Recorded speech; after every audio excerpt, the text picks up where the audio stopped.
Nakakuha na naman po tayo ng isang murang Blu-ray player. Ito po siya. Ito po ang Sony BDP S360.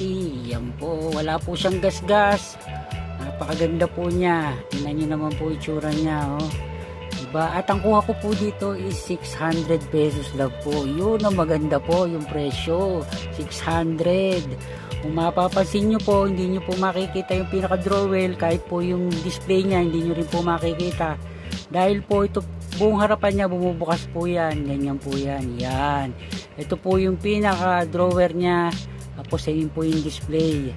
Yan po, ito po yung eject button niya, stop at yung play, at ito po yung power button niya. Yan, napakaayos po nito. At ang sukat po nito is 17 inches. Hindi po ito yung katulad ng mga lumalabas ng mga Blu-ray player ngayon na maliliit. Halos kalahati lang po ng sukat nito. Ito po standard po ang sukat nito, 17 inches. Sukat po ito ng 4K Blu-ray ko, ng preamp processor, tsaka ng mga power amp ko. Kaya bagay na bagay po ito sa aking mga component. Yan. At ang likod po niyan, ito po siya. Yan, no? Meron po siyang power in, may USB, tapos meron po siyang coaxial at optical out. Yung AB out niya, tsaka po component, tsaka ito po yung pinaka HDMI niya, tsaka meron din pong LAN. Tapos meron po siyang maliit na fan. Yan, medyo maganda po ito, hindi po basta nagiinit yung player natin. Ayan po.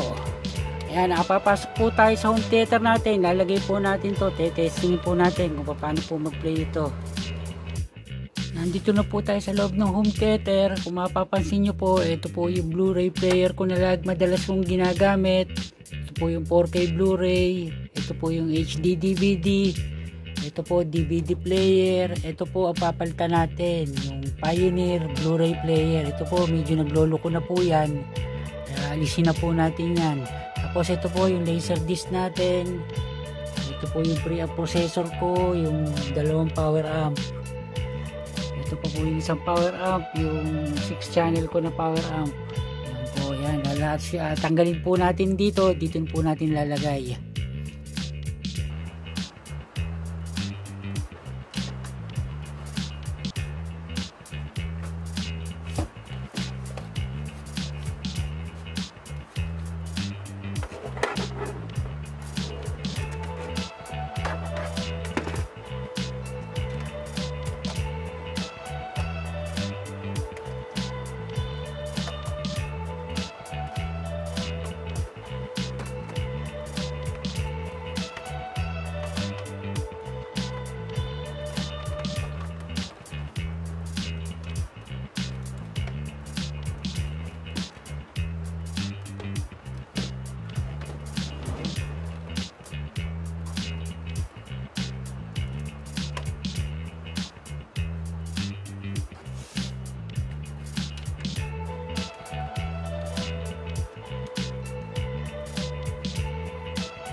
Po natin yung player.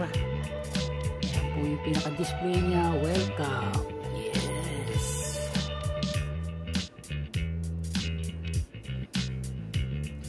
Medyo mas matagal lang po ito mag-load kaysa po din sa mga ibang player ko. Katulad po nitong Sony na to, tsaka po yung 4K player. Ito po medyo mas matagal lang po siya.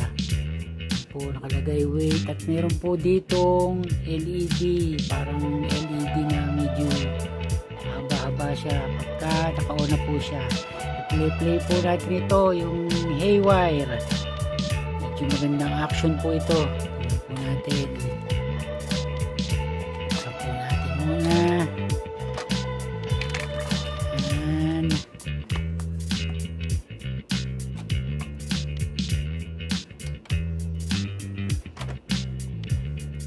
At pagka po siya tinanggap na po yung disc, magiging kulay blue po ito.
York City underworld.